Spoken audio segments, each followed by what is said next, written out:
বাংলাদেশ জাতীয়তাবাদী দল বিএনপি ঠাকুরগাঁও জেলা শাখার উদ্যোগে ঐক্য ও সম্প্রীতি মিছিল এবং সমাবেশ অনুষ্ঠিত হয়েছে।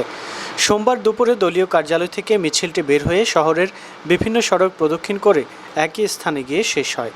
পরে সেখানে অনুষ্ঠিত সমাবেশে বক্তব্য রাখেন জেলা বিএনপির সহসভাপতি ওবায়দুল্লাহ মাসুদ, যুগ্ম সম্পাদক পয়গাম আলী, জেলা যুবদলের সভাপতি আবুনুর চৌধুরী, জেলা আইনজীবী সমিতির সাধারণ সম্পাদক অ্যাডভোকেট জয়নাল আবেদিন, পৌর বিএনপির সাধারণ সম্পাদক তারেক আদনান, জেলা হিন্দু ফ্রন্টের সাধারণ সম্পাদক সত্যজিৎ কুমার কুণ্ডু সহ অন্যান্য নেতৃবৃন্দ। এ সময় তারা দলের নেতাকর্মীদের ধৈর্য ধারণ করার আহ্বান জানিয়ে বলেন, নতুন করে বাংলাদেশ স্বাধীন হওয়ার পেছনে সবথেকে বড় অবদান কোমলমতি শিক্ষার্থীদের। তাদের জন্য আজ আমরা আবারও স্বাধীন বাংলাদেশ পেয়েছি। তবে দেশের পরিস্থিতি খারাপের দিকে নিয়ে যাবার জন্য আওয়ামী লীগের কিছু মানুষ হিন্দুদের বাসায় আগুন দিচ্ছে, তাদের ভয় দেখাচ্ছে। কিন্তু আমরা বলতে চাই, আমরা একে অপরের ভাই। তাই যে কেউ অন্যায় করলে তাকে ধরিয়ে দিতে সকলকে সচেষ্ট থাকার কথা বলেন।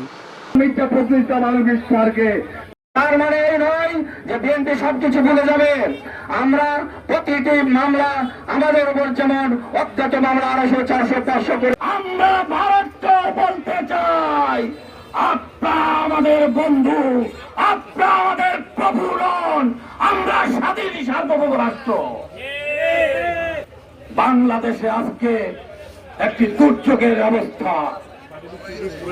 আজকে ঠাকুরগাঁও জেলা প্রশাসন, পুলিশ প্রশাসনের উদ্দেশ্যে বলতে চাই, এলাকায় এলাকায় শান্তি শৃঙ্খলা বজায় রাখবেন।